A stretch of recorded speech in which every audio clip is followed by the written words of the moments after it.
Muy bien. Buen día, Ramón. Gusto en saludarte. Hola Darío, ¿cómo va todo? Bien, por suerte. ¿Cómo arrancaste la jornada? Bien, bien, bien. Acá Bueno, estamos, mejor terminando así. la semana, pero Muy bien. menos mal. Terminando. Ramón, te cedemos la centralidad, así de comenzar con la exposición y ya al cierre te voy a transmitir algunas preguntas de los escuchas. Bueno, Mucha gracias. suerte.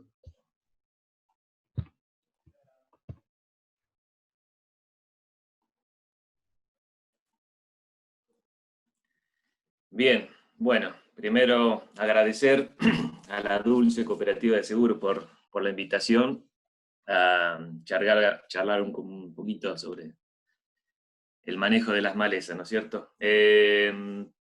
Voy a tratar de no ser muy extenso como para que no se aburran y después dejaremos un espacio con preguntas, pero quería dejar algunas cuestiones claras y poner el foco en 4 o 5 especies que son las que mayor problema nos están provocando en la región nuestra, acá en el sur de la provincia de Buenos Aires. Las malezas a nivel mundial, las que tienen, las que han generado resistencia herbicida son alrededor de 20 las más problemáticas. Si bien hay más de 500 biotipos que han documentado resistencia, las de mayor problemática son 10, 20 y todo el globo, todo el mundo comparte las mismas malezas resistentes. Entonces está bueno el intercambio que se puede tener con otros países y con otros continentes y ver cómo la están manejando ellos y cómo la estamos manejando nosotros. Y a nivel país también se ha visto en los últimos años que empezó a haber un intercambio de malezas problemáticas que estaban en el norte, que empezaron a bajar, digamos, y malezas nuestras del sur que empezaron a ser un problema también en el norte. Eso seguramente está relacionado con el cambio climático y como una especie como el ryegrass, que nunca aparecía, por ejemplo, en Córdoba, ya hace un par de años empieza a ser un problema y nosotros con malezas como el yuyo colorado, que no estaba como problemática en nuestros cultivos, también hace un par de años ya lo tenemos como una de las malezas eh, a controlar. Bueno, puse esa foto ahí que la saqué el otro día de un rastrojo de trigo con rama negra, sobre todo para ir mirando, y eso es lo importante, porque la eficacia de los herbicidas cambia totalmente con el tamaño de la planta y el desarrollo de los productos que se hacen antes de registrarse siempre. Los ensayos de eficacia para presentar al SENASA se hacen con plántura chiquita y de ahí sale una dosis y una recomendación de producto.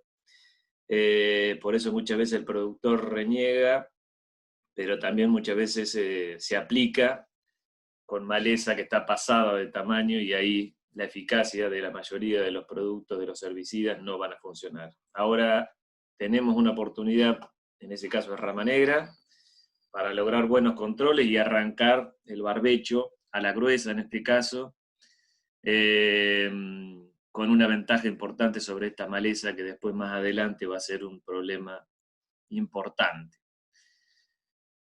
Pero bueno, no olvidemos que el manejo de la maleza no es solo con herbicidas y tenemos que tenerlo eso en la cabeza y de una vez por todas empezar a ejecutar lo que llamábamos siempre y que estudiábamos el manejo integrado de las malezas, donde no solo está la química, un herbicida, sino también tenemos diferentes alternativas para controlarlas, para manejarlas, para suprimir esos manchones que van avanzando y que van compitiendo con nuestros cultivos. Y ahí está todo lo que es cultural, y cultural tiene que ver con el cultivo y cómo vamos a manejar a nuestros cultivos para que ejerzan una competencia. Y además sabemos que los herbicidas que van a estar involucrados ahí dentro de esos cultivos funcionan mejor si tenemos la ayuda de un cultivo competitivo que suprima la maleza, que la deje ahogada y después si vamos a aplicar algún post emergente, la maleza va a estar en competencia, etiolada, más débil y con mayor eficacia para los productos. Todo lo que es control cultural es fundamental y ahí también podemos manejar distancia entre hileras, elegir cultivos más competitivos, fechas de siembra. Esto es mucho conocimiento y mucha agronomía. El control mecánico tampoco lo descartamos porque sabemos que en determinadas situaciones nos puede dar una mano para llevar el lote a cero, para emparejar lotes que están desparejos, no lo descartamos, si bien en algunas situaciones, en algunos lotes, por eso siempre hablamos del lote a lote, puede haber un riesgo de erosión eólica, hídrica, pero hay lotes que no tienen tanto riesgo y ahí podemos meter una herramienta o en un manchón problemático meter una herramienta, no se descarta dentro del manejo integrado. Y el control biológico tiene más que ver con trabajo más a largo plazo, pero también tiene que ver, y siempre lo ponemos como el uso de la ganadería, también como un controlador biológico. Y lo que sí sabemos y hemos estudiado y evaluado que los sistemas mixtos, los más diversificados posibles, son los que tienen menos problemas de malezas con resistencia a los herbicidas. Por eso, diversificar, que entre la ganadería en lo posible, rotar cultivos, todo eso ayuda mucho, mucho a manejar a las malezas que van desarrollando resistencia a herbicida. Pero bueno, toda esta pata, toda esta media torta, tiene que ver con el uso de los herbicidas porque siguen siendo todavía la herramienta que más utilizamos para el control de las malezas y que nos hacen las cosas más simples y más fácil de trabajar y de hacer nuestra agricultura. Buscamos siempre los herbicidas que sean más eficaces y ahí la química está trabajando mucho en mejorar a los mismos herbicidas que existen hace mucho tiempo, porque no hay mucho nuevo, sino que la mayoría de las empresas están mejorando las formulaciones de los mismos productos que existen hace mucho tiempo, buscando mayor eficacia. El productor siempre busca el costo más bajo para tener más rentabilidad, y lo que se está trabajando cada vez más en los grupos de siembra, productores y asesores, es en evaluar también el impacto ambiental de ese herbicida, de ese tratamiento, de ese plan fitosanitario que tenemos. Y ahí hay varios índices que, bueno, no nos vamos a meter en eso, pero está bueno y que empiecen el que pueda o el que tiene acceso a los productos y a empezar a ver cuáles son los que tienen un menor impacto ambiental para poder elegir, si tengo entre un producto y otro, saber cuál es el que menos va a estar provocando algún impacto sobre el ambiente, sobre la flora, sobre la fauna y sobre el ecosistema en general. Y por otro lado está un problema colateral que traen los herbicidas, que son el desarrollo de la resistencia y el carryover, que es la acumulación o el daño por residualidad, por persistencia de los productos en el suelo hacia un cultivo que sigue en la rotación. Entonces, a la hora de pararnos en un lote y ver la maleza que tenemos que tener en cuenta un montón de cosas para tratar de que sea eficaz el producto, pero que no nos provoque algún daño en nuestro sistema. Vamos a hablar un poquitito de rama negra, es la maleza que ha copado ya hace unos años toda la región pampeana y sobre todo donde hay siembra directa hay rama negra. Lo que le gusta a la coniza es la siembra directa y la soja. Esas dos combinaciones le encantan, y si en nuestro sistema tenemos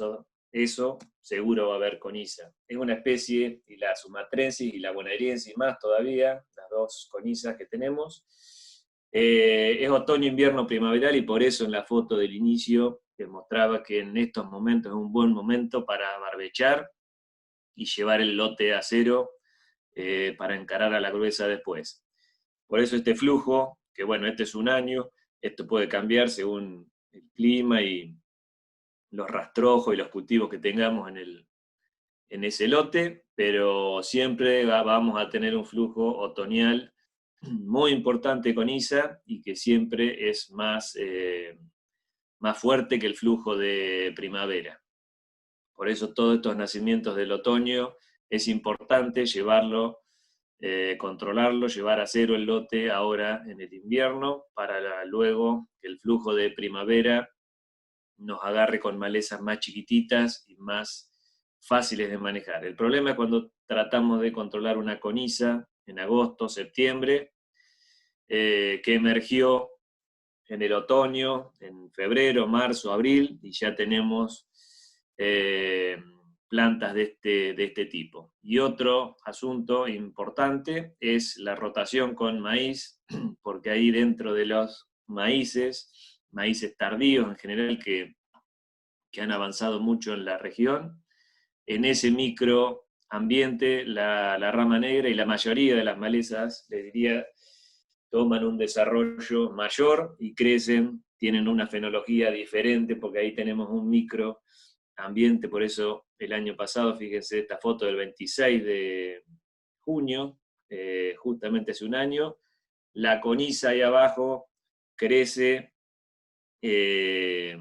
más, fíjense la raíz, y ahí es lo que tenemos que mirar en rama negra, mirar cómo está la raíz y la cantidad de yemas y hojas activas que tiene la planta, que van a rebrotar a una aplicación de barbecho común como glifosato más 2,4-D, que es lo que más se utiliza. O sea, esta planta seguro que rebrota a la mezcla tradicional de glifo más 2,4-D, y tenemos que buscar algo superior. Además, después de la cosecha del maíz tenemos el rastrojo, la chala que tapa, y ahí hay que mejorar lo que es calidad de aplicación para llegar a alguna planta que está un poquito tapada y tenemos un efecto de paraguas sobre ella. Ese es un gran problema, y esa es la fortaleza de rama negra, rebrotar a una aplicación de barbecho, y la planta va estirando su ciclo por rebrote y se mete después en la soja o en el girasol o en el maíz.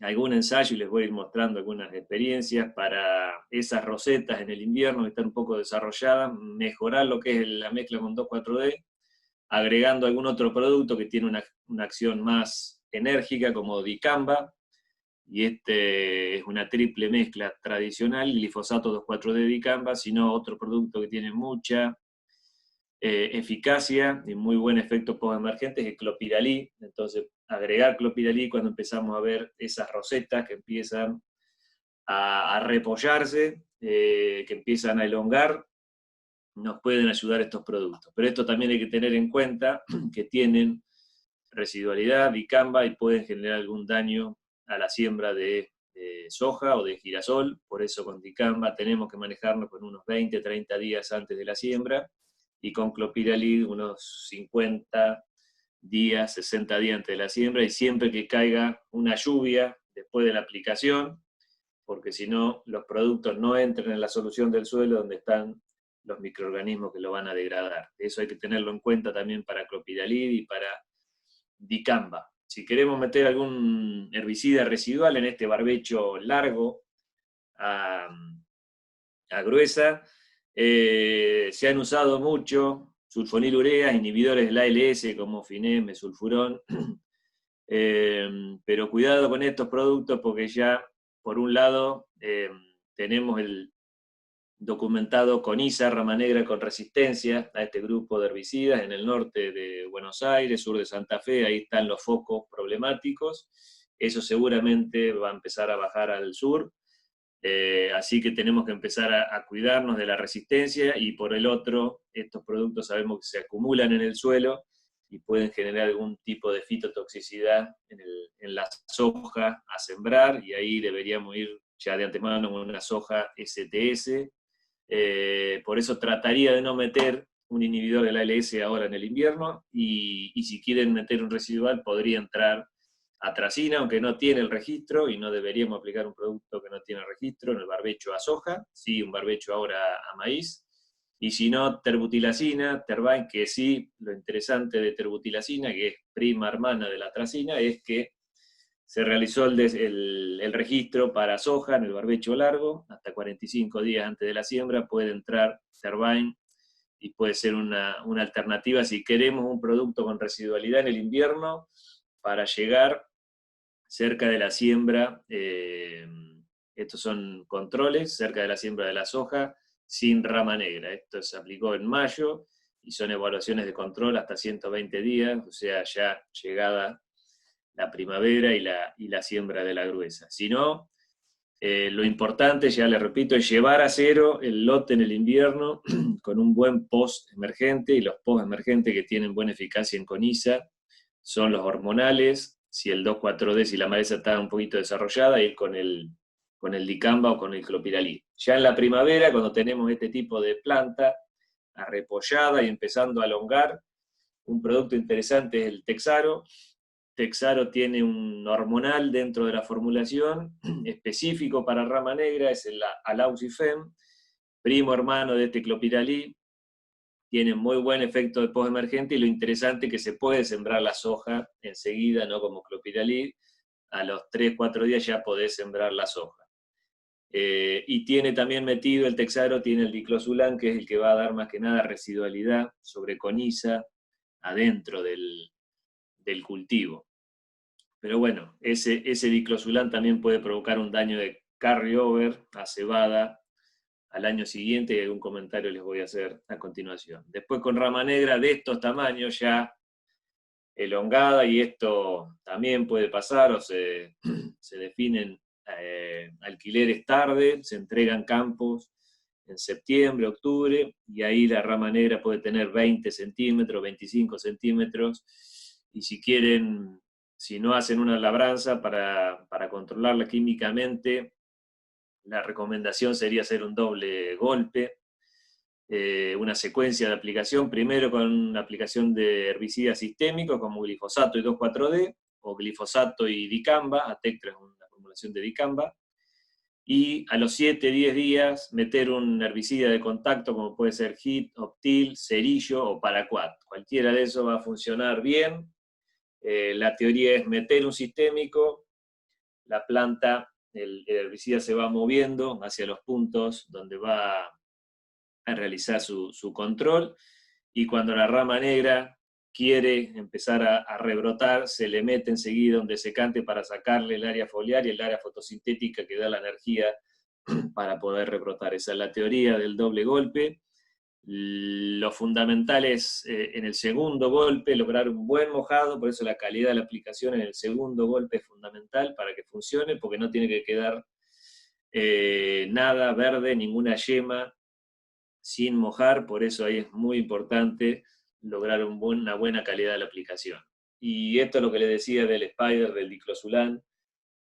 Cuidado, respetemos este producto, sobre todo si en la rotación sigue cebada, porque la cebada es muy sensible a ese producto, y sobre todo también en lotes donde tengamos baja actividad microbiana, lotes arenosos, lotes con pH alto, lotes con tosca.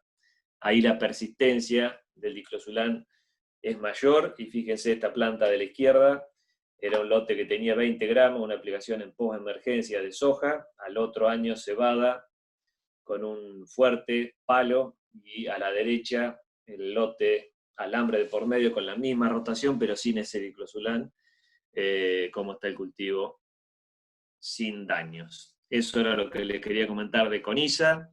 Ryegrass es otra maleza fundamental en nuestra región, muy adaptada, y que ya hace varios años trae problemas con la resistencia fundamentalmente al glifosato, pero también tenemos biotipos con resistencias múltiples y que son un problema importante, sobre todo en el trigo. Fíjense cómo es la dinámica de la emergencia de Ryegrass, diferente a coniza, porque acá está la mayoría, está bien concentrado en el otoño, los nacimientos, y es una típica maleza de cereales de invierno.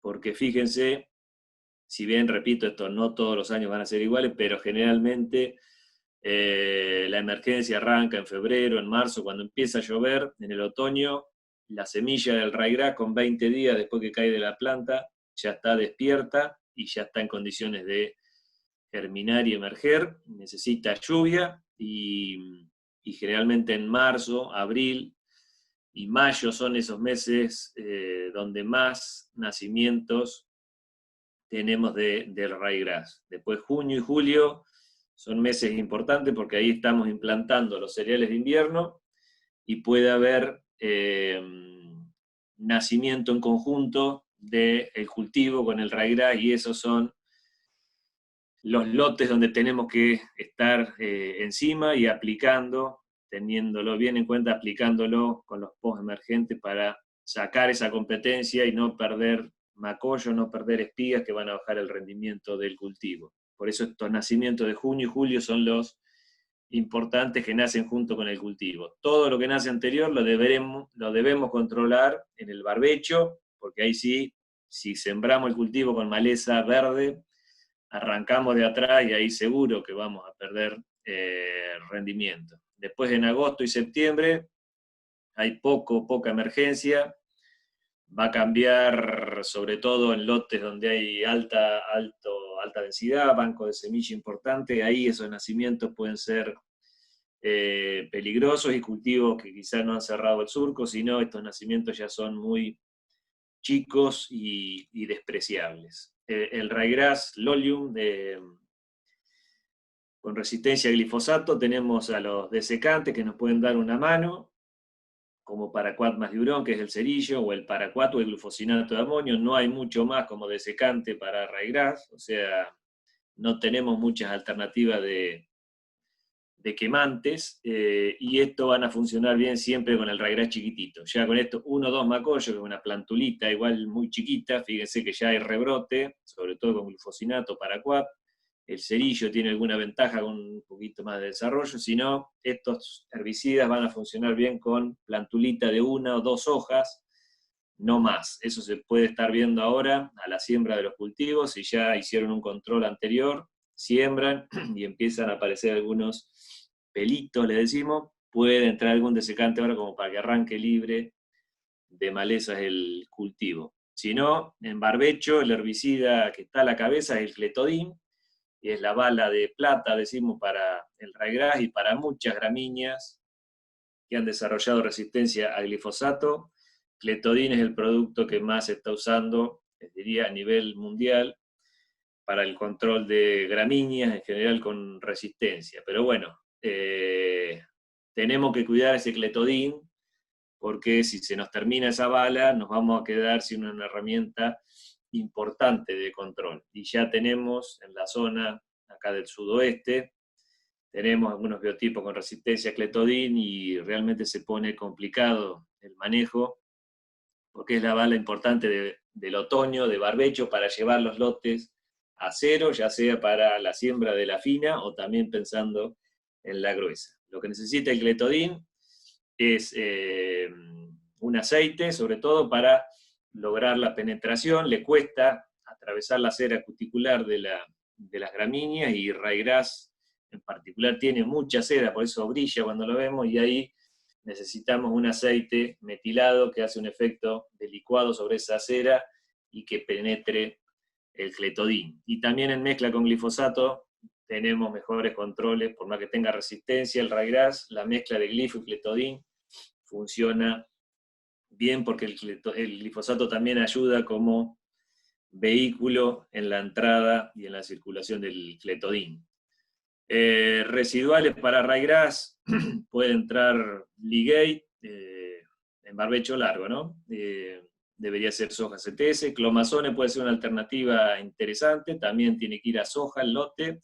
Clomazone interesante porque es otro modo de acción diferente a los que estamos usando generalmente, pero bueno, asegurar que ese lote vaya a soja.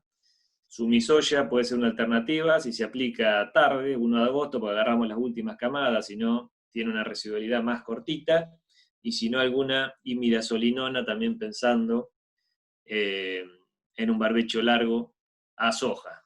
Y el problema de ryegrass es la resistencia múltiple, como le decía. Este es un estudio que hicimos sobre 20 biotipos, aplicando en un macollo los post emergentes, y vimos muchos lotes que tenían resistencia, sobre todo del sudoeste, al axial, al húsar, al medi, que son los post emergentes del trigo y de la cebada.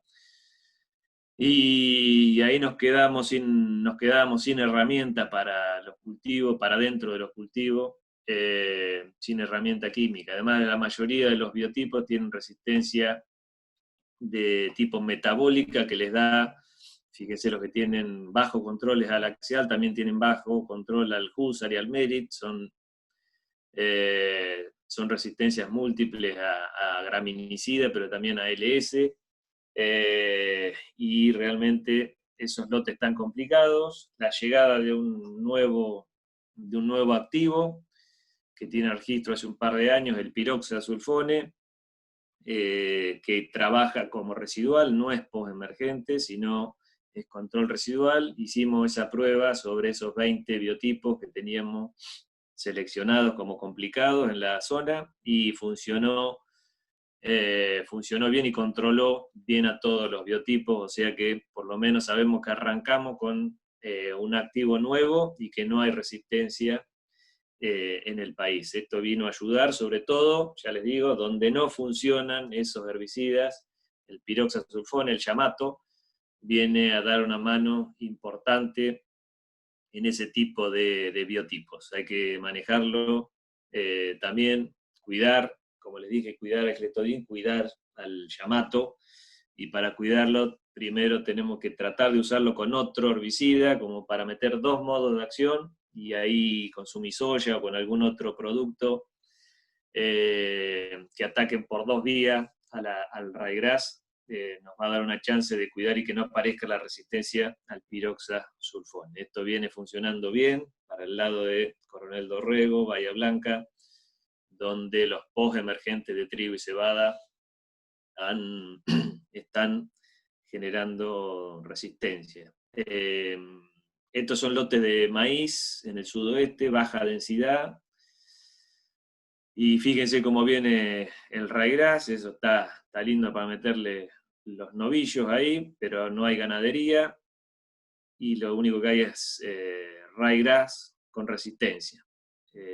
Lo interesante del ryegrass es que hace una competencia que no deja venir a ninguna otra maleza. A la salida de esos maíces podemos tener la alternativa mecánica de un pie de pato, como esto se está usando mucho en suelos más arenosos, dorrego.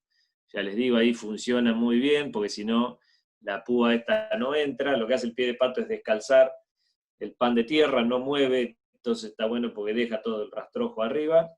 Pero malezas como ryegrass, gramíneas que tienen una raíz en cabellera superficial, cuidado porque esto si lo pasamos y llueve enseguida, se nos van a quedar prendidas las matas y vamos a fallar. Pero sí, si sabemos, por ejemplo, en este caso, en este ensayo que se hizo en fines de octubre, noviembre, y nos tocó esa semanita de viento y calor, el soplete que le decimos, descalzamos la mata, queda flojita arriba, y con el viento y calor, fíjense que se secó ahí en esta foto a la derecha, y dejamos un testigo sin pasarlo, y se secó el ryegrass solamente descalzando la mata en esos meses de octubre y noviembre. Puede ser una alternativa para malezas como rama negra desarrolladas o crucíferas que tienen raíz pivotante.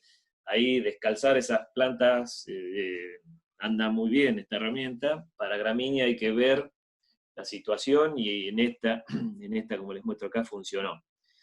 Si no, esos ryegrasses que pasan de los 15, 20 macollos, y ahí ponemos la bisagra, a partir de 10, 15 macollos deberíamos hacer un doble golpe para no fallar con el cletodino, con el aloxifob, y el doble golpe en ryegrass a los 10 días con paraquat o con glufosinato de amonio.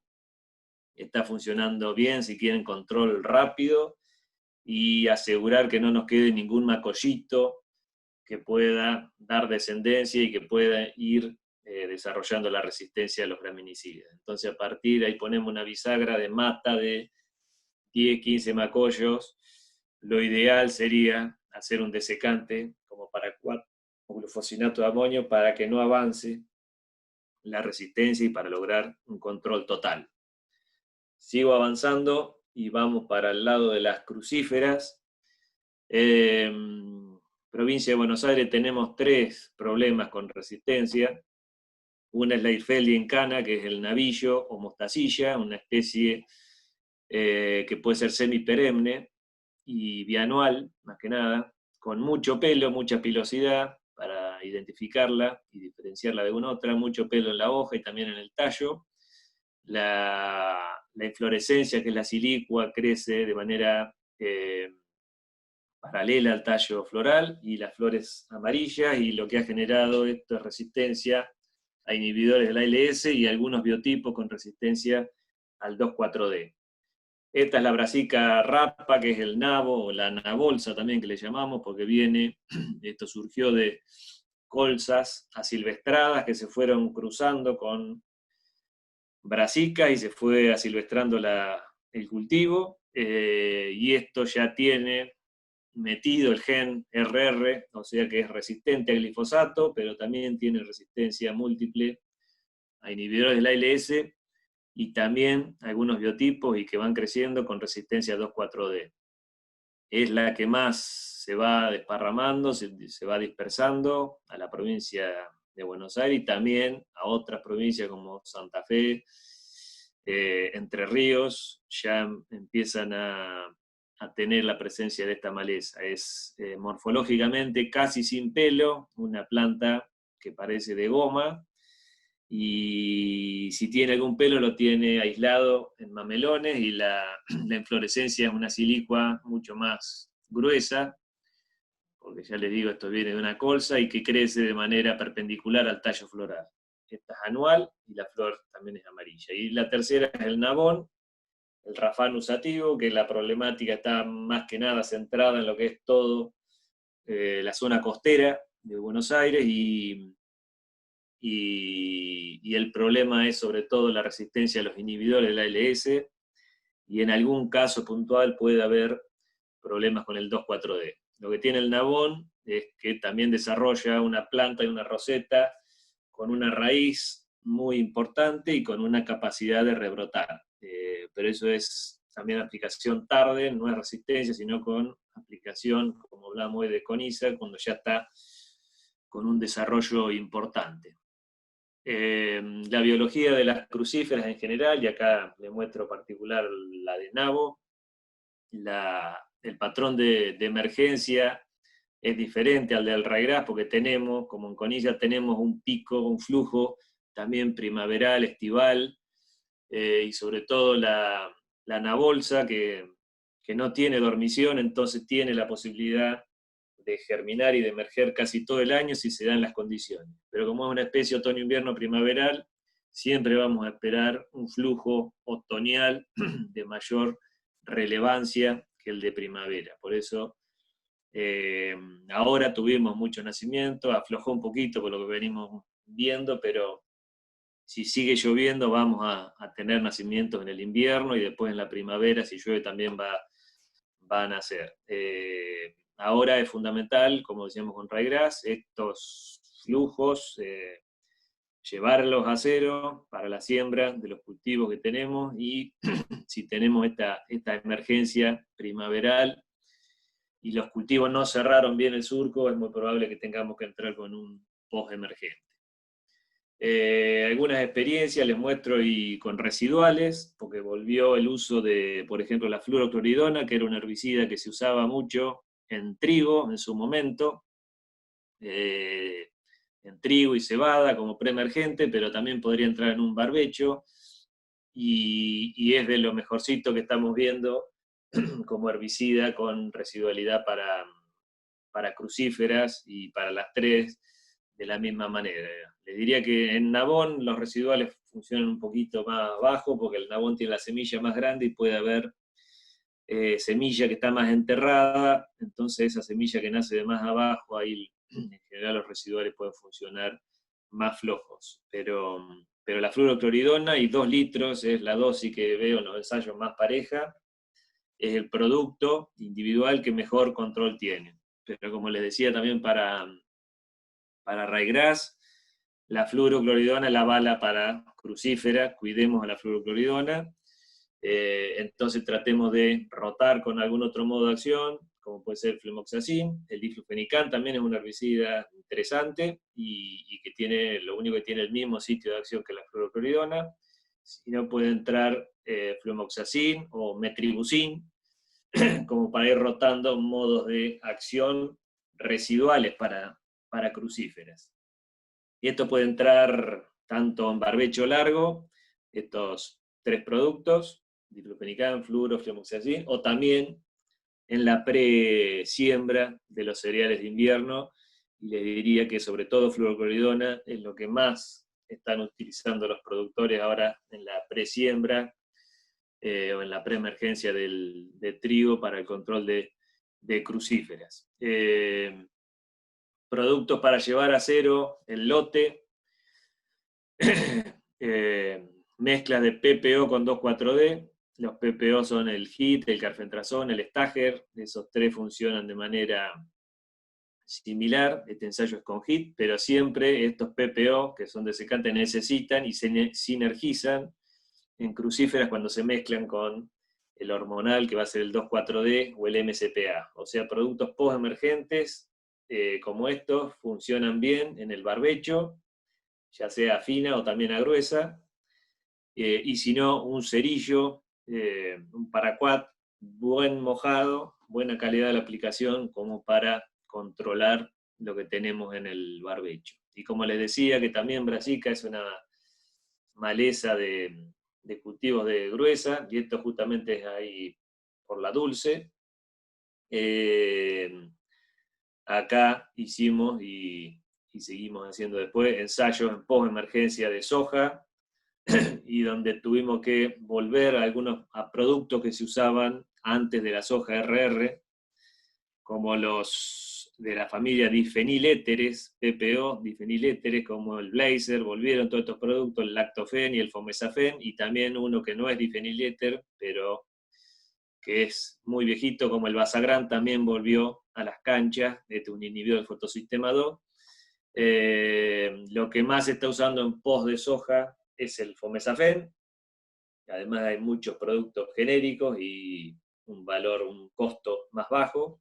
Funcionan bien, pero también, les repito, son herbicidas de contacto, y todo lo que es herbicida de contacto va a tener una buena eficacia si la maleza está lo más chiquita posible y si logramos un buen mojado de toda la planta. Esto para post-emergencia de soja. Les quería comentar algo de cultivo de cobertura. 2 palabras, porque si no se va a hacer muy largo, pero están entrando muy bien y nos están dando una mano importante fuera de la química para suprimir, ya les digo, los manchones con resistencia y para que no metamos tanta presión de selección solamente con herbicidas. Les cuento algunas experiencias: supresión de coniza con siembras aéreas en este caso es ryegrass tetraploide, sobre maíces en pie. Estas siembras en febrero, ya sea con avión o con alguna herramienta como la Altina, la fertilizadora, funcionan bien, y acá en estos casos que eran lotes, productores ganaderos, después cosechan el maíz y les queda un verdeo muy interesante para pastorear y para meter la ganadería. Esas siembras de febrero, y sobre todo con ryegrass, que enseguida empezó a emerger, van cubriendo y van tapando a la rama negra que pueden hacer ahí, y que después, como mostraba hoy en el inicio, puede ser un problema para el control y si el lote va a soja. Estas son experiencias de supresión de Brassica, rapa, de la anabolsa. Esto es en Benito Juárez, lote muy complicado. Siembra, esto es rotación de fina que va a gruesa, eso se da en el sur de Buenos Aires, ¿no? Donde hay muchos lotes que no van a soja de segunda. Y ahí nos queda un barbecho largo, que puede ser de 10, 11 meses. Ahí es donde entran, para mí, de cajón lo que es cultivo de servicio, para meter supresión y para aportar también fertilidad y para que no queden desnudos tanto tiempo los lotes. Ahí me parece que entran muy bien. Avena solo, sobre crucífera, guarda, porque las crucíferas también compiten mucho, y ahí estaban palo y palo, la anabolsa con la avena. La vicia ayudó bastante, la vicia villosa sobre todo, que va haciendo esa alfombrita y va tapando a las rosetas de brassica, y por acá viene la cosa, si queremos implantar un cultivo de cobertura, un cultivo de servicio que nos ejerza su presión, o sea, avena con vicia, la avena emerge más rápido y la vicia viene después tapando, y acá, si bien había una bolsa, había menos que cuando la avena se había implantado sola. Y muchas veces estamos haciendo, ya hace años, ensayos también para evaluar herbicidas dentro de estos cultivos de cobertura, porque muchas veces necesitamos también de la ayuda de algún herbicida, y sobre todo si hay crucíferas resistentes que crecen junto con los cultivos de cobertura, ahí necesitamos de un herbicida. Si no tenemos este problema de maleza, muchas veces no conviene aplicar nada y solamente que el cultivo de cobertura ejerza la competencia. El uso de centenos en el oeste de Buenos Aires, el año pasado estuve viajando bastante para allá y vimos experiencias muy importantes, muy interesantes, sobre todo lotes complicados con el yuyo colorado. El centeno arranca despacio, desparejo, pero después genera un volumen y deja una residualidad para malezas de verano, de primavera, como el yuyo colorado, muy importante. Tiene muchos compuestos alelopáticos que eso suprimen las primeras emergencias de colorado, y lo que veíamos que la implantación de la soja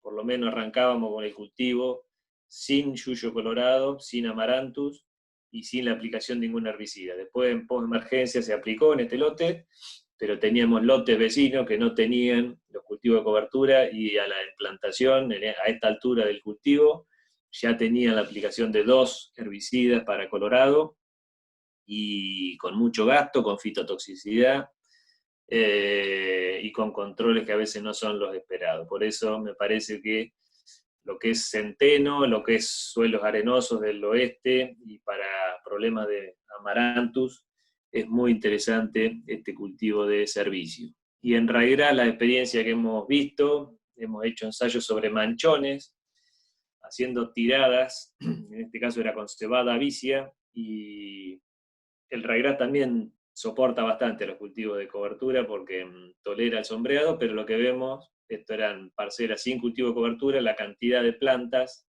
en 1/4 de metro cuadrado, sembrados bien temprano también, en febrero, eran lotes de fina que iban a maíz, en dorrego, pero fíjense como una mezcla de cebada con vicia, teníamos menos plantas, muchas menos plantas de Raigras, y lo que evaluábamos después era el control final de ese cultivo de cobertura y de ese Raigras que estaba dentro del cultivo de cobertura. Entonces tenemos esto sin cultivo de cobertura, el control que se hizo en septiembre para llevar a cero el cultivo de cobertura, y lo que veíamos, y sobre todo con Aloxifoc, un herbicida que es más dependiente del tamaño del Raigras, mejoraba mucho el control de ese Raigras resistente que estaba dentro del cultivo de cobertura, porque las plantas, la maleza está más chiquitita. Primero que hay menos plantas, menos maleza, menos abundancia, y las plantas que quedan más flaquitas, más etioladas y más débiles para que después los herbicidas funcionen mejor cuando llevamos a cero ese cultivo de cobertura. Y por último, la última maleza es el yuyo colorado, que nos llegó un poquito más tarde que en el norte, y que utilizamos también la experiencia de la gente de más arriba para tratar de utilizarla en nuestro sistema. De todas maneras, estamos haciendo muchos ensayos y experiencias. Lo que vemos en el flujo de emergencia, esto es diferente a las malezas que veníamos charlando, porque eran todas más otoño, invierno, primaveral. Amaranthus es una maleza de verano, entonces las emergencias arrancan en octubre, en noviembre se da un pico, esto lo hemos visto por 3 años más o menos parecido. Fines de octubre, principio de noviembre se da un flujo importante que puede ser de hasta el 30 o 40% del total de nacimientos en el año. Por eso una siembra tardía nos puede dar una mano, una siembra a fines de noviembre, porque vamos a controlar una gran cantidad, que puede ser, ya les digo, de 30 a 40% de los emergidos del total. Lo vamos a controlar en el barbecho y no nos van a hacer dentro del cultivo, y no nos va a dar esa competencia adentro. Si sembramos temprano, septiembre, octubre, vamos a tener todos los nacimientos de colorado dentro del cultivo. Y si los cultivos no cierran porque no llueve o están en una baja densidad, estos nacimientos de febrero también suelen ser problemáticos si el cultivo no sombreó. El asunto es lograr buenos cultivos competitivos que cierren el surco y que los nacimientos, que pueden ser de enero, febrero, ya el cultivo sombreó y estas emergencias no van a prosperar. En Colorado lo que sabemos es que la planta, con la temperatura y la luz que tenemos en el verano, rápidamente empieza a elongar, y lo que tenemos que mirar en Colorado son la cantidad de yemas que tiene esa planta, y cuando tenemos más de 3 o 4 yemas activas, empieza a haber un problema con los herbicidas que se están utilizando como post-emergentes para el control de ese yuyo colorado, como puede ser el paraquat o los PPO. La planta, el colorado, tiene, tanto palmeri como híbridos, tienen resistencia a glifosato y a inhibidores de la ALS. Entonces lo que tenemos que ver es, primero, las emergencias, que a partir de septiembre, principio de octubre, empezar a recorrer los lotes y mirar, y cuando se da el primer flujo, es empezar a llevar a cero, ya sea con un cerillo o con un PPO más 2,4-D, este es un ensayo similar al que le mostré de nabo. Con eso, llevar a cero y después empezar a meter herbicida, algún herbicida residual, que por ahí viene la mano en el manejo de colorado. Empezar a meter herbicidas residuales en soja, que por ahí no estábamos tampoco acostumbrados, como puede ser Edus, sulfentrazona y sumisoya, son dos de los productos que están a la cabeza en soja. Pero bueno, fíjense que en este ensayo, donde lo hicimos en un lote donde hay mucha cantidad y donde tuvimos mucha lluvia en el verano, también cuidado que con estos herbicidas no terminamos con el control total, y muchas veces necesitamos de aplicar después un post emergente como Flexstar o como Lactofen para repasar en el cultivo. Y lo que sí, no se confíen y no vayan solo derecho al post emergente. Empiecen a atacar la maleza con residuales en la presiembra, preemergencia de soja, porque después, si la planta tiene 12 centímetros, que es este tamaño, los controles con Flexstar, con Lactofen, Benazolin, Basagran son pobres. Acá Benazolin no le den mucha bola porque le tiré 1,5 litros, la dosis es 600, tuvimos un afito importante en la soja, pero cuando la maleza ya tiene, ya les digo, la cantidad de yemas más que la altura, pasa a las 4 yemas, 5 yemas, la planta rebrota con todos estos productos que son los post-emergentes. Y les muestro un ensayo muy lindo, ya para ir terminando, con residuales en maíz. Lo interesante es que esto se aplicó el 10 de octubre, entonces agarramos todas las camadas, y un lote con mucha densidad de yuyo colorado, agarramos todas las camadas de nacimiento de Amaranthus, y pudimos ver bien la residualidad de todos los productos. Acá entra el mismo piroxasulfone que les mostraba hoy para trigo, en otras dosis. Las dosis que van para soja y maíz son de 160 a 200 gramos, porque la residualidad en verano se termina enseguida del piroxasulfone, a diferencia del invierno. Pero fíjense que el producto solo, si tenemos gran densidad y queremos aplicarlo temprano para controlar todas las camadas, se nos queda corto solo, y hasta con 200 gramos nos quedamos cortos. Entonces ahí hay que mezclar piroxa 200 con 1 kilo de atracina, eso sí, logró buen control. Las mezclas tradicionales que veníamos usando en maíz funcionan muy flojas para yuyo colorado, ya sea S-metolacloro con atracina. Mejoramos un poco cambiando, en lugar de atracina, metiendo la terbutilacina, la atracina, pero también le falta un poco de fuerza. El adengo es uno de los productos que puede ayudarnos, pero lo posicionaría más en post-emergencia que en pre-emergencia. El Acuron Paxi es una alternativa interesante, y si no, también lo que es piroxasulfone, pero en lugar de mezclarlo con atracina, con flumoxacin, y ahí sí logramos buenos controles residuales para colorado en maíz. O sea que acá entra bien lo que es piroxasulfone, pero acompañado ya sea con atracina o con flumoxacin, y si no tenemos el Acron. Bueno, ya estamos hablando de muchos productos. Esto es post-emergencia de maíz, pasado de tamaño el colorado, pero estos son los productos que tenemos bastante, funcionan todos relativamente similar, ya sea Brucia, Dengo, Convey, Calisto o Laudis, y hacerlo con tamaño más chico de esto lo hicimos con 15, 20 centímetros, pero bueno, son cosas que también se dan en el productor.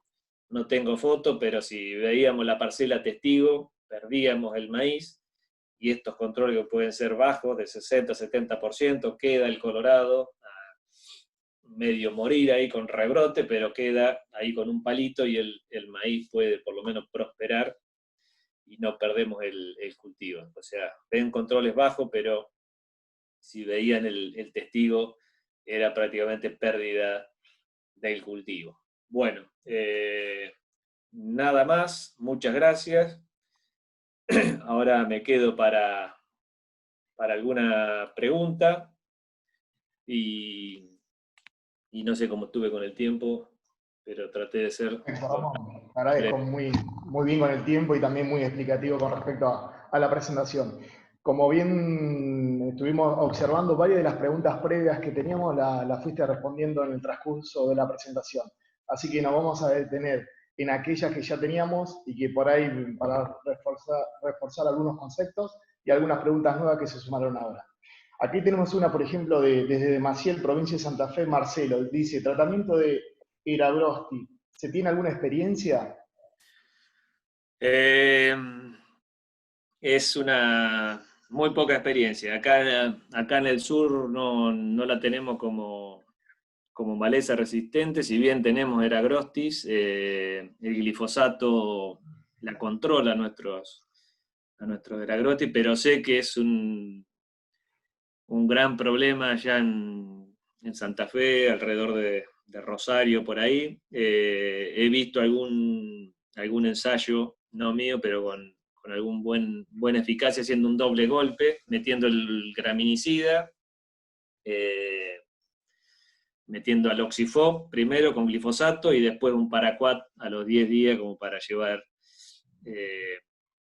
a cero y para matar a esa mata. Lo que pasa es que el Eragrosti empieza a ser también parecido a lo que le decía del raigrado, donde empieza a macollar y empieza a armar una mata con mucho macollo, tiene una capacidad de rebrotar importante. Entonces, sobre esas plantas que son semiperennes, lo que tenemos que ir agotar a la reserva de esa mata para que no tenga la capacidad de rebrotar.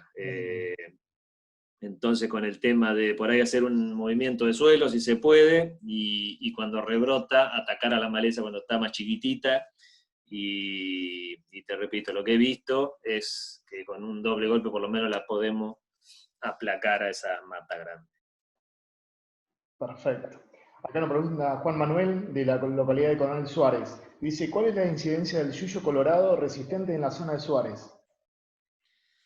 En Suárez hay lotes problemas. Yo estoy yendo seguido para aquella zona, y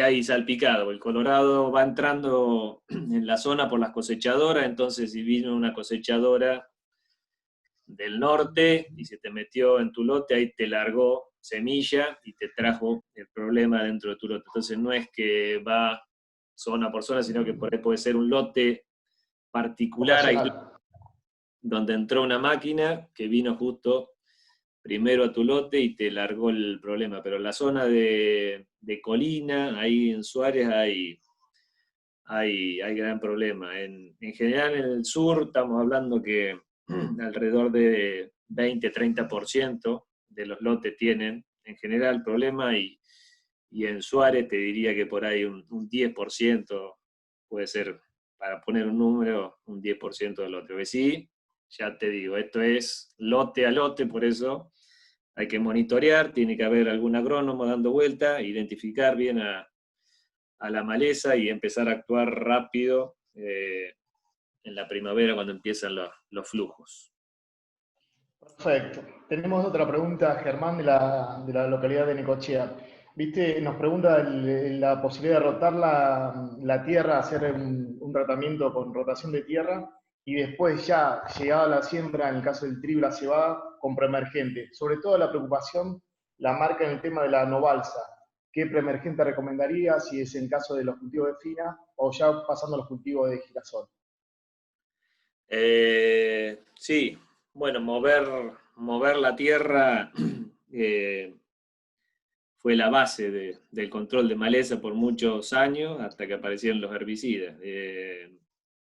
Lo que hacemos con el movimiento de tierra, primero que vamos a enterrar todo lo que está nacido, lo vamos a controlar si logramos descalzar a la maleza, o sea que no nos quede prendida las matas de la anabolsa, ¿no? Entonces, en ese sentido, puede ser una herramienta muy importante la labranza para enterrar a todas las plantas que están emergidas.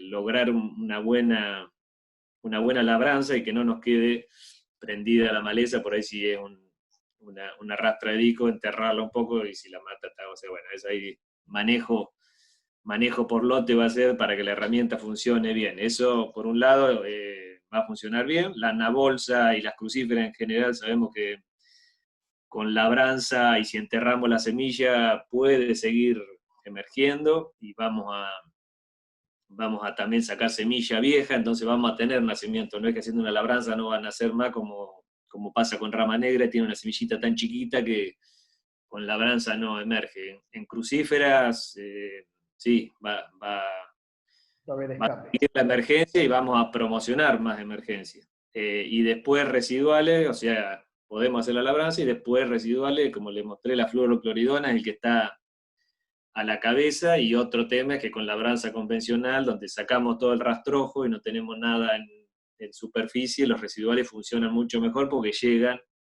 más fácil al suelo y queda una concentración del producto mayor, siempre y cuando caiga un agua después para que se incorporen. Entonces lo que vemos en los ensayos que en labranza convencional funcionan después mejor también estos preemergentes. Y la fluorocloridona, el que está a la cabeza, y ya les digo, si pueden usar 2 litros, es la dosis que veo más pareja en los ensayos. El trigo tolera hasta 4 litros de fluorocloridona.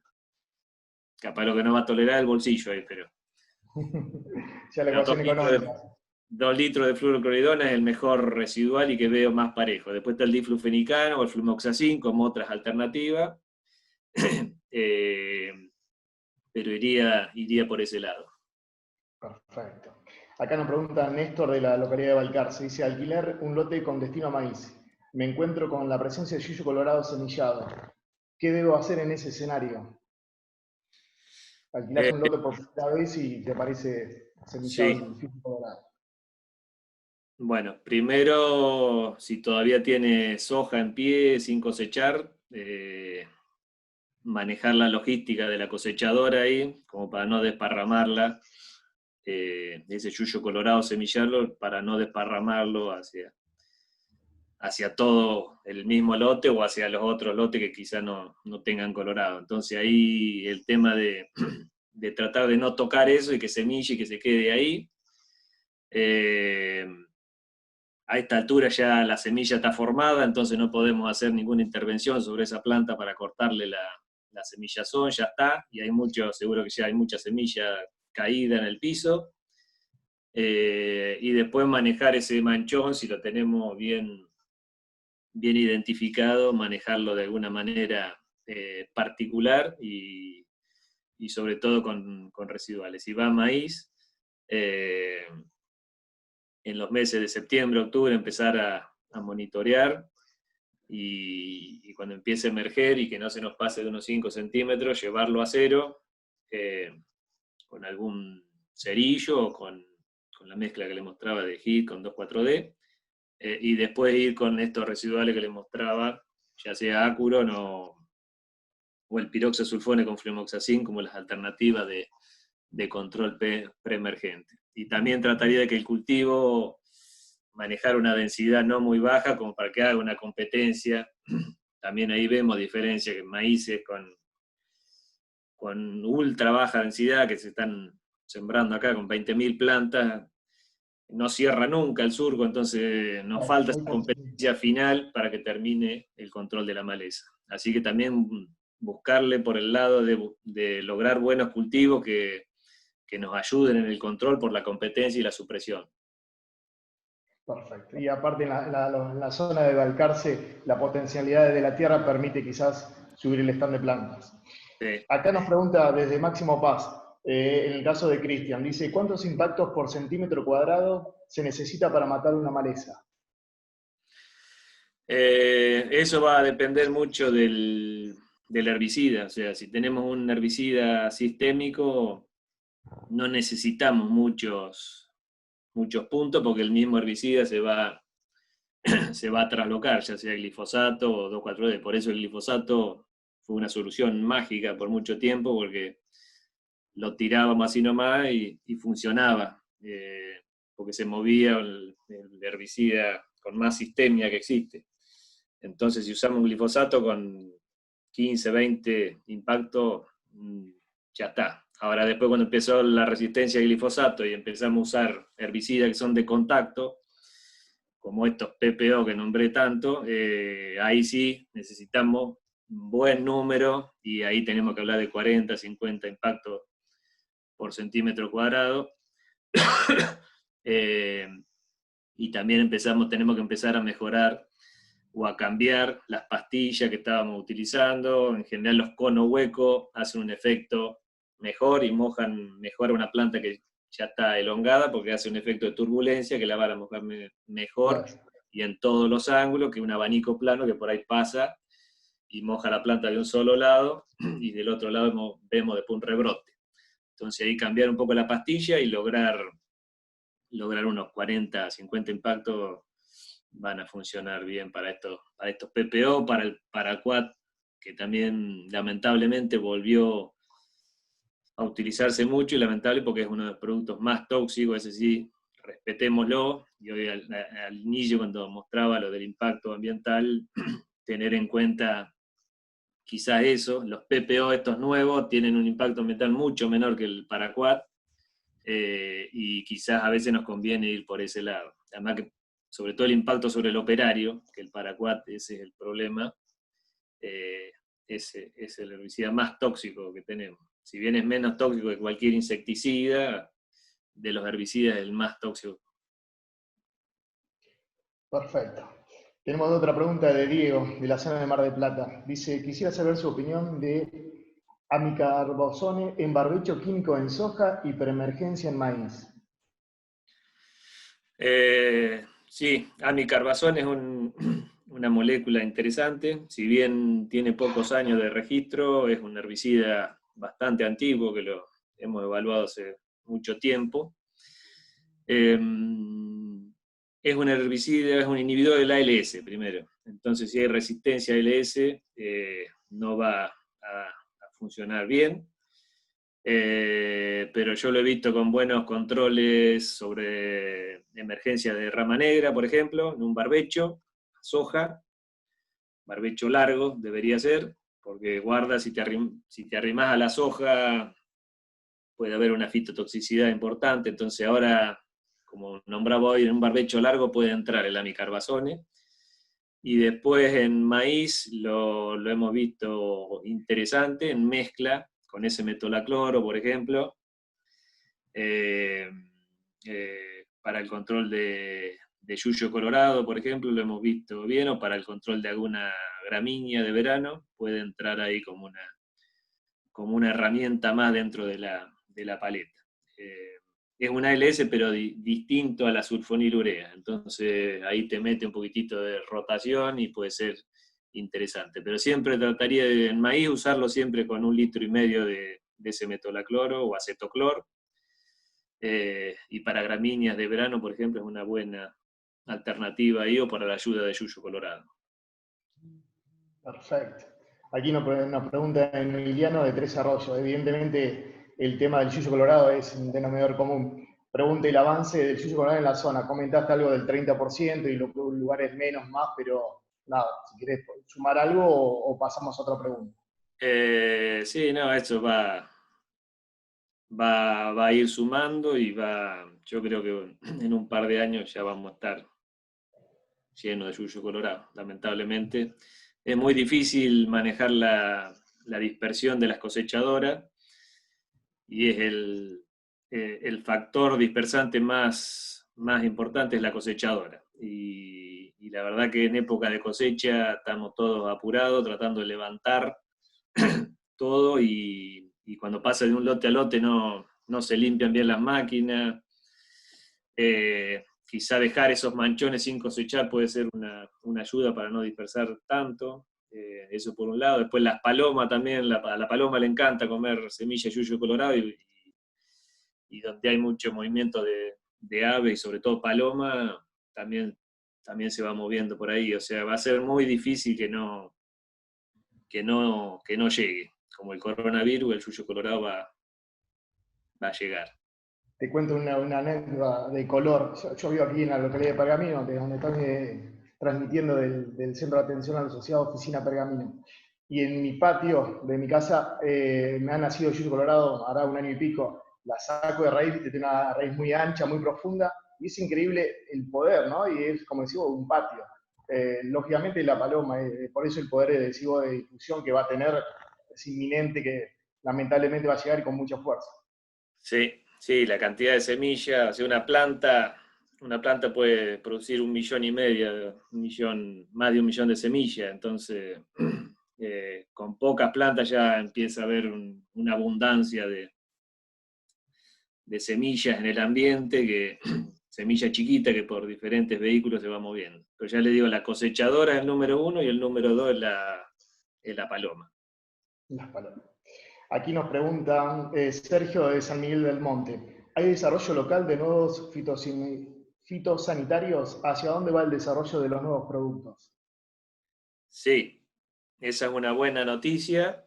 Venía muy tranquilo el desarrollo, la parte de discovery, decimos, de las empresas, pero hace un par de años ya se activó nuevamente y sobre todo las alemanas, la Bayer, la BAF y las de Estados Unidos como FMC, y las japonesas también, son las que están empezando a activar todo el asunto de discovery de moléculas. Ya estamos probando y yo trabajo mucho en esa parte con los equipos de desarrollo y va a haber nuevos herbicidas que van a estar el año que viene y en los próximos años vamos a tener va a haber lanzamiento de varias moléculas. Pero bueno, lo que viene tampoco son cosas mágicas, no son el nuevo glifosato, sino que son herbicidas que funcionan bien con maleza chica, con productos que tienen algo de residualidad, va por ese lado el asunto, tampoco con residualidades muy, muy, muy importantes como eran la sulfonilurea, porque eso eh, aprendimos que con esas grandes residualidades tenemos un problema después mayor, porque la resistencia se vino con todo a ALS y también el problema de toxicidad, de carryover. Entonces son herbicidas que son más que nada de contacto y con una residualidad cortita. Por ese lado viene el asunto. Lo que sí, el descubrimiento y el desarrollo de estos productos está apuntado a las 4 malezas por ahí que les mostré hoy. Entonces son herbicidas que se prueban, que tienen que funcionar bien en yuyo colorado, en lolium, son las 2 malezas a nivel mundial más importantes, en coniza, y ahora estamos haciendo fuerza para que también se prueben en crucífera. Pero viene el desarrollo apuntado, o sea, tiene que funcionar bien, sí o sí, para esas 4 o 5 malezas que son a nivel global las más importantes. Pero sí, por lo menos vamos a tener algo nuevo para hablar. Sí, está perfecto. Aquí ya entrando en las últimas preguntas. Dice, ¿cómo prevenir la propagación de biotipos resistentes? Eh, lo más importante, y quizá ya para ir dando el mensaje final. Y lo dije en un momento, el tema de tratar de diversificar al máximo nuestro sistema, por ahí viene la mano. Lo que estamos seguros que si queremos manejar a la maleza solo con herbicidas, no vamos a llegar, y la planta le va a ganar al hombre ahí en la lucha por el control. Así que dentro de lo posible, tratar de hacer la mayor rotación de cultivos, y rotando obviamente cultivo de invierno con cultivo de verano. Ahí hacemos un corte sobre el ciclo de la planta y cortamos la semillazón de las malezas, tanto las de verano como las de invierno. Entonces, rotar cultivo de invierno, de verano, es muy importante, y mejor aún si dentro de esos lotes si metemos la ganadería, y ahí sí lo tenemos bien estudiado. Y hoy preguntaba a alguien de la zona de Coronel Suárez y Coronel Pringle, yo voy mucho para esa zona, y todavía hay mucho productor mixto, y ahí no ves problema de resistencia y no ves avance de los biotipos con resistencia, porque entra esa diversidad, que entre una pastura perenne, como se utilizaba antes dentro de la rotación, sería lo ideal. Pero bueno, si no tenemos esa posibilidad, que entre un cultivo de cobertura, y sobre todo dejar un poquito a la naturaleza que haga su trabajo, y que las mismas, tenemos más de 200 malezas dando vuelta, que las mismas otras especies hagan una competencia sobre las resistentes, y ahí que la misma biología se arregle entre ellas, y vemos algo de eso. A veces conviene por ahí dejar un tiempito alguna maleza sensible que compita sobre la resistente. Hay muchas cosas para estudiar y para ver ahí dentro de los sistemas, que por ahí no le estamos dando bola. Nosotros vemos un yuyo y lo queremos matar, y quizás no viene por ahí el asunto, sino que entender un poquitito a los agroecosistemas, y dejar también que las especies sensibles, que compiten muchas veces más que las resistentes, hagan un poquito de trabajo. Pero yo creo que tratar de hacer una diversificación es la solución para que no avancen los biotipos resistentes. Y si de herbicida hablamos, tratar del conocimiento, de conocer a los modos de acción sobre todo, y no aplicar siempre los mismos, es la base para cuidar a los herbicidas. O sea, ir rotando a los herbicidas, mezclarlos y utilizarlos cuando verdaderamente funciona, que son con plántula chiquitita, y con buena calidad de la aplicación, porque si no, si aplicamos con planta grande, también lo que estamos haciendo es aplicar una subdosis de ese producto, y ahí es donde también avanza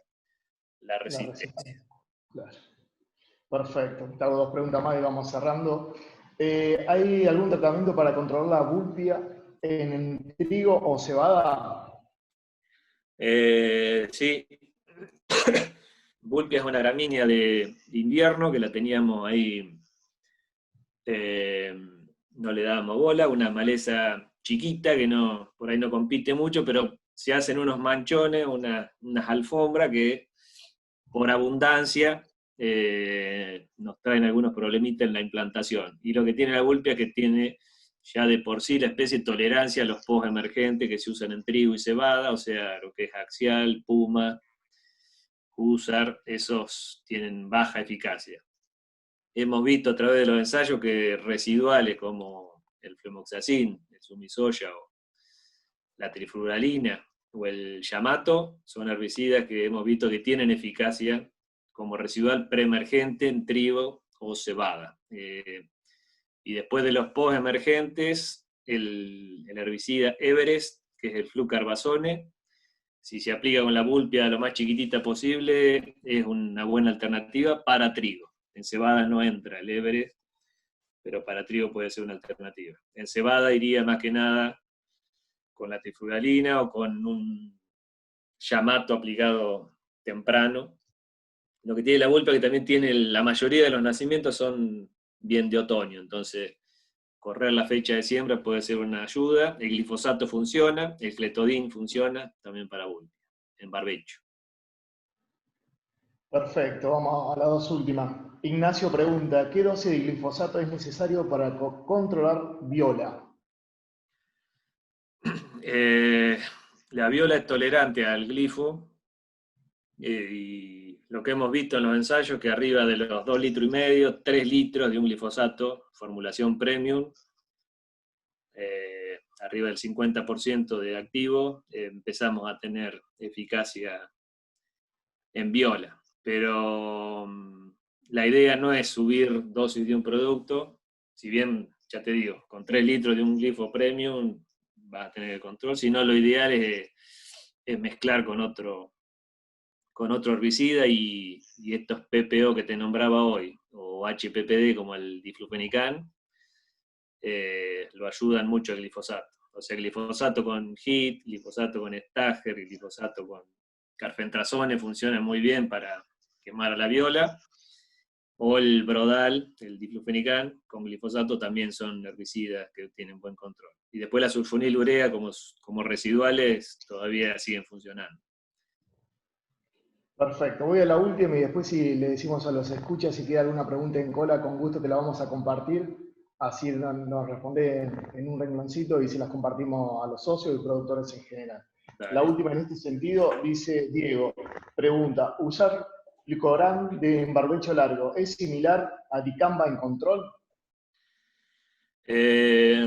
Picloran es muy buen producto y es uno de los más viejos y todavía no hay casi registro de resistencia. Es un hormonal, es muy bueno para el control de todo lo que son malezas compuestas, asteráceas, y muchas veces es superior al dicamba.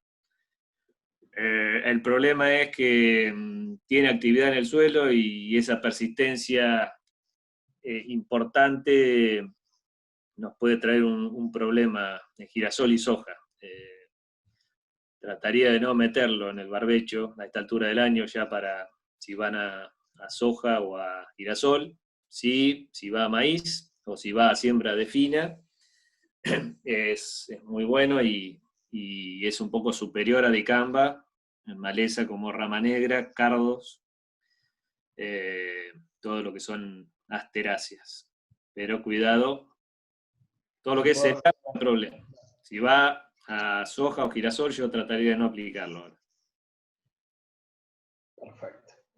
Ramón, de nuestra parte no nos queda otra que agradecerte la explicación muy didáctica, también con esta recomendación, estos tics al cierre, y con gusto te estaremos pasando estas pocas preguntas, han quedado 3 o 4 preguntas, pero para no extendernos y no robarte más tiempo. Agradecerte sinceramente en nombre de la Dulce Cooperativa y seguramente te estaremos convocando para otra disertación en los próximos días. Bueno, gracias Darío y gracias a todos los muchachos. Ya estamos acostumbrándonos a estas reuniones online, pero realmente se extrañan los asados que hacía la Dulce, y ya vamos a tener tiempo para encontrarnos y abrazarnos con todos los muchachos. Así que muchas gracias y un abrazo también para todos los que están ahí conectados y nos vemos pronto. Gracias, Ramón, un gusto, muy amable. Chau, chau. Ahora a ustedes, en nombre de la Dulce, como decíamos, le queremos agradecer la permanencia, que nos hayan acompañado en la segunda jornada virtual, agradecer al Consejo de Administración y así también a la gerencia por haber apoyado este tipo de ciclo de charlas virtuales. Creemos en la capacitación, la institución cree en la capacitación técnica para los asociados y productores en general, por eso la apuesta tan importante que estamos haciendo en este ciclo de charlas virtuales. En los próximos días vamos a promocionar lo que es el programa de charlas virtuales. Lo vamos a hacer para el mes de julio y así sucesivamente. También, por supuesto, queda la invitación para ser parte de la Dulce Cooperativa de Seguros. Decirles que estamos a disposición por cualquier consulta o sugerencia que crean oportuna hacernos. Y también decirles que por la mañana vamos a estar enviando una pequeña encuesta, por así llamarla de satisfacción, que nos va a ayudar a mejorar, si tenemos cosas para mejorar seguramente, en la difusión de estas charlas virtuales. Desde ya, muchas gracias en nombre de la Dulce Cooperativa de Seguros. Para quien no me conoce, soy Darío Raimundo, jefe de producción de la institución y estoy emitiendo en lo particular desde el Centro de Atención al Asociado Oficina Pergamina, aquí en el norte de la provincia de Buenos Aires. Muchas gracias y buena jornada.